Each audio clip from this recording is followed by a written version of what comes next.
Il a commencé à dépouiller le tombeau. Il a enlevé la force au tombeau. Il lui a pris sa richesse. Tout ce qu'il détenait comme les âmes. On n'a pas dit les gens morts. On dit les saints. On parle de toi. Du chrétien que tu es. C'est pourquoi j'ai dit, quand Jésus est allé au cimetière, on dit il cria très fort, Lazare sort. Pourquoi la Bible précise qu'il cria très fort? Parce que Jésus est la résurrection et la vie. Sa seule présence au cimetière sous-entend que tous les morts peuvent revenir à la vie. Amen. Mais le seul problème, c'est qu'il n'était pas venu pour tous les morts. Il était venu pour un. Révélation. Non, il fallait l'appeler par son nom. S'il disait, lève-toi, tu allais entendre tout le monde se lève. Mais chacun couchait et il écoutait. La vie est venue me chercher peut-être. Personne est venu derrière moi. Oh. Et Lazare, depuis son coin là-bas, il regarde et dit, mais je le connais.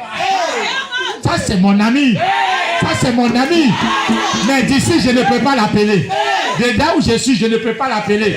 Mais lui, il peut m'appeler. Et puis Lazare saute là-bas. Je suis là. Il dit, non, reste tranquille, je t'ai vu. Je t'ai vu dans ton problème. C'est pourquoi j'ai organisé Pâques 2021. Je t'ai vu dans ta situation. Là, sors!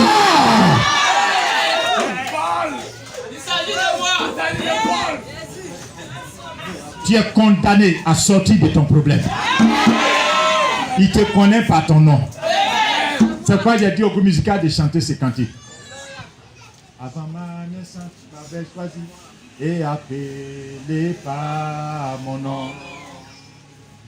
Tu m'as adopté, je suis de ta famille, et ton sang coule dans. Regardez, dans Acte 28, la Bible dit, il y a une vipère venimeuse qui a mordu Paul. Paul a secoué la vipère, il a mis au feu, il a continué à travailler. On dit, les gens autour, on dit, hey, ça il est tellement mauvais qu'il ne s'est pas noyé, vipère l'a mordu. On dit tous s'attendaient à ce qu'il tombe raide mort à cause du venin. Mais Paul, lui, continue à travailler. 1 heure, 2 heures, 3 heures. On va vers le soir. Lui-même, il vient et dit, vous avez mangé? On dit, ils ont regardé jusqu'à on dit, ils ont changé d'avis. Ils ont dit, lui là, c'est un Dieu. Pourquoi?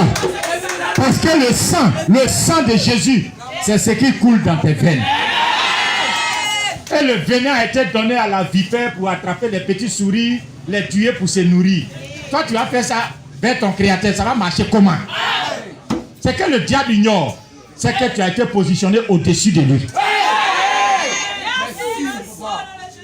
Et le ciel dit désormais, je ne ferai plus rien si toi tu n'as rien dit. C'est pourquoi dans Matthieu 16 et 18, il a dit, tout ce que vous lierez sur la terre, sera lié dans les cieux. Ça veut dire que le ciel est là. Les anges sont là, ils attendent. Quand Paul dit, toi sorcier de ma famille, je te lis. L'ange principal fait ça. Attends, on l'attrape. On l'attache. C'est pourquoi il dit, vous ne recevez pas parce que vous ne demandez pas. Amen. Jésus, ta Pâque a été immolé. Le rideau a été déchiré. Tu as accès à la présence de Dieu. 2 Corinthiens 20 t'appelle ambassadeur de Christ sur terre. Tu es un diplomate. J'ai dit tu es un diplomate. Tu représentes le royaume de Dieu sur terre. Tout ce que tu as, c'est des choses diplomatiques. La valise diplomatique, on ne la fouille pas. Parce qu'elle est marquée du sceau de la diplomatie. C'est pourquoi il a dit ne touchez pas à mes oins. Quand tu marches, tu dois avoir ça dans ta pensée. Tu n'es pas n'importe qui. Tu n'es pas n'importe qui.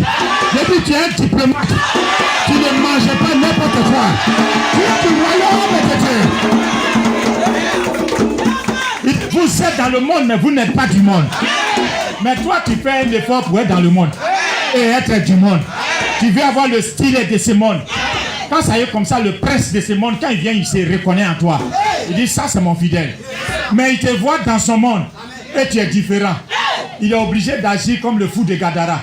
Il a régné sur Gadara pendant des temps.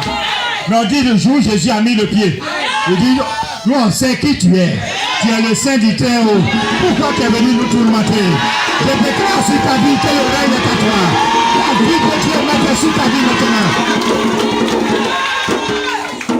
Les morts sont sortis pour dire que tout ce que la maladie recherche, c'est la mort. Mais Jésus est allé là-bas pour dire, je suis venu prendre la fin pour envoyer au début. Amen. Il a pris la fin. Mort. Et puis il a envoyé au début. Pour déposer. Ça veut dire que c'est toi qui décides.